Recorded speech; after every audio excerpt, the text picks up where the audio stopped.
We thought he was wasting time, then he showed us his game-changing talent. The principal's email hit my phone while I was juggling orders at my second job, frying baskets of wings in a cramped diner kitchen. Mrs. Dawson, this is urgent. Jake has missed 67 days this semester. One more day and he'll be expelled. We need to discuss his future immediately.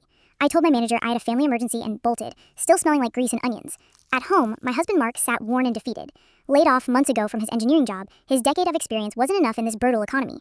We were 5 months behind on rent, drowning in bills, and Jake, our last hope, was burning his chance to pull us out. When I stormed into Principal Thomason's office, Jake sat rigid, clutching his scratched-up backpack. His eyes were circled dark, exhaustion etched deep. But he didn't hang his head. He met me with a fierce, steady gaze. Mrs. Dawson, thanks for coming, Thomason started, disappointment heavy in his voice. 67 days, MIT was watching. Their summer program asked for Jake's transcript just last month. I braced for an explanation. Security found him in the third-floor bathroom, 12 times this month alone. The janitor says he stays hours at a time. Thomason slammed photos across the desk. I wanted answers, but before Jake said a word, fury overwhelmed me. I dragged him out without a glance back.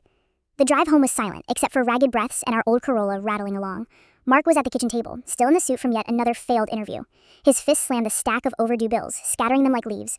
The eviction notice stared us down. Final notice. Your mom's feet are swollen. She can barely walk. She's wrapping them nightly in ice packs. Mark's voice cracked as he spat out words I already knew. I sold my dad's watch, the one he gave me at graduation, and you're hiding in bathrooms?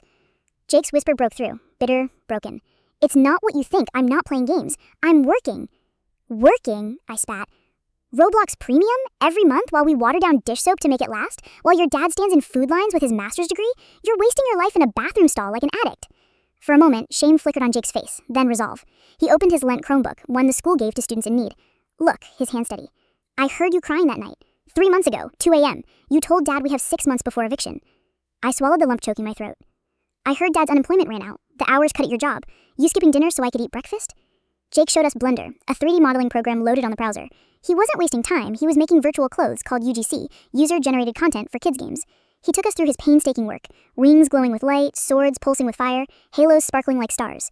8 to 10 hours a day, every day. Virtual items don't pay rent, Mark said, voice rough and raw. But Jake's eyes shone with fierce hope. He clicked to a pending payout, $8,347. Real money. Enough to cover back rent, maybe. I just need the bank info to transfer, Jake whispered. We stayed frozen, breathless. You gave up MIT for us, Jake said quietly. You gave up everything for me first. I pulled my son into my arms. Mark grabbed us both fiercely. No more bathrooms, no more skipping, Mark's voice grew firm. We're the parents, you're the kid. Now let's fix this, together. Subscribe to Flash Story and hit like.